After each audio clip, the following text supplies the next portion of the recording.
Hey guys, what's going on? My name's Luzo. I'm with eXp Realty and I'm a real estate agent in the Greater Toronto area, and welcome back to my YouTube channel. In this video, I'm going to be going over 5 truths that you need to know when buying a pre-construction project. If you like content like this and would appreciate more content like this, then please subscribe, hit that like button, comment, and share it with someone that you think could appreciate it.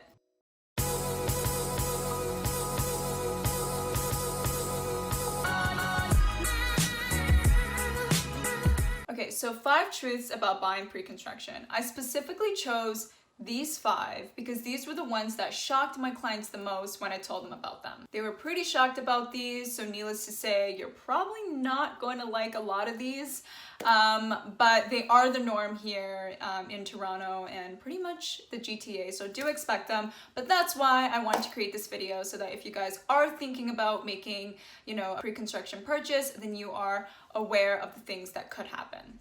Okay, so number 1, developers, builders, whatever you want to call them, they matter. Try to understand the builder's reputation, their quality of work, what they've done, and more so their customer service. There is also, a pretty big myth in, I guess, the pre-construction industry that you need to go with a top tier big developer. Now, in my opinion, those top developers are fantastic. They have great systems in place. They have someone to kind of take care of everything, but don't neglect the smaller developers as well. This is because the smaller developers are really catered to each customer and each client. So that being said, they may be more lenient into negotiating with you a little bit more, again, depending on the project, depending on the demand, and making sure that even after your home is built, they want to make sure that you're satisfied with the product. Now, this is not to say that you should choose a smaller developer over a big developer, but if you find a good project, a good development that you like that isn't with a top tier developer, still look into,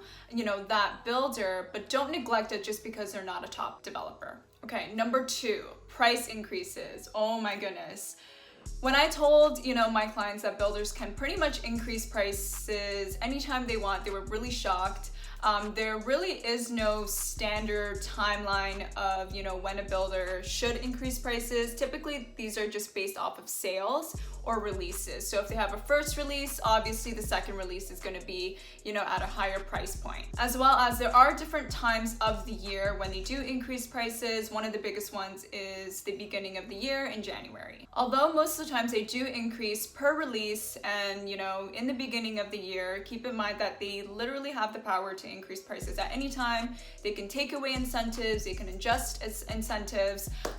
So yeah, just be mindful of that when you are thinking about making a decision. If you like it, if you love it, if if it's a great location, if the price is right, I would say submit something in, conditional if possible, or if it's, if it has a 10-day cooling period, great.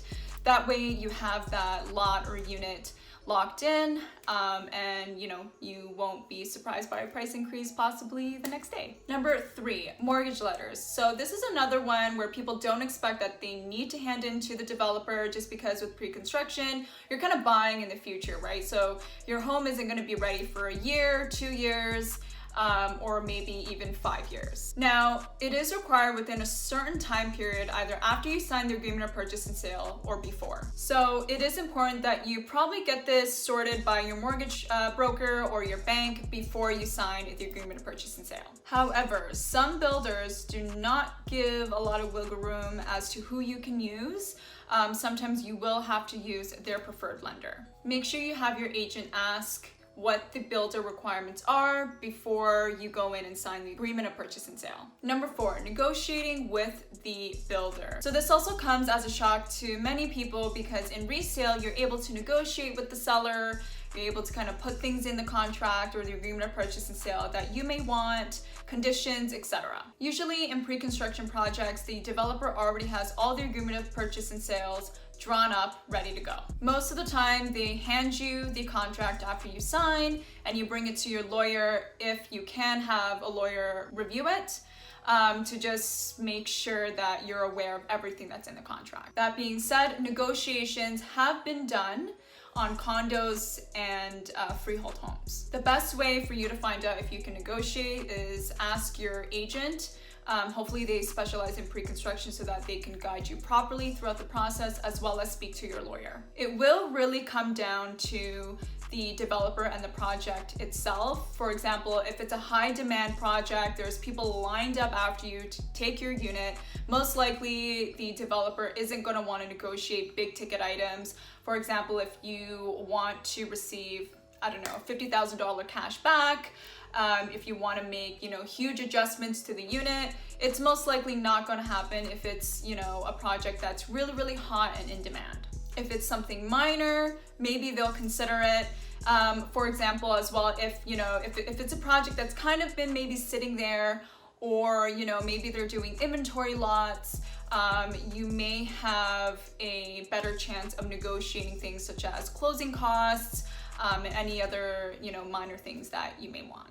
And lastly, it brings us to number 5. Okay, so this is good and bad for some, okay? So expect delays. In pre-construction, there's almost always delays. So of course the developer will notify you if there's a delay, but just keep that in mind and, create that leeway of, if you're selling home to move into your new home, just in case, prepare for, maybe a short-term rental or anything like that, or maybe move in with family or friends, just in case your home does get, delayed, right? Which is really, really common in the GTA. It can be delayed from either a couple months, a week, or, even a year. So again, this is good and bad for some. If you're moving in, most likely, you would see it as a bad thing. If you're an investor, you would see it as a good thing, depending on the circumstances. So there we have it, the 5 truths about buying pre-construction. Let me know in the comments if you think these are good, if you think these are bad. I would love to hear your thoughts, and let me know in the comments too if there's anything else that you guys want me to make a video on. I would be more than happy to see what you guys are thinking, see what you guys like. But yeah, thank you so much for watching. I appreciate it so much. If you could subscribe, comment, like, share it with a friend that you think could benefit from it, it would mean so much to me. Thank you guys so much, and I'll see you next time.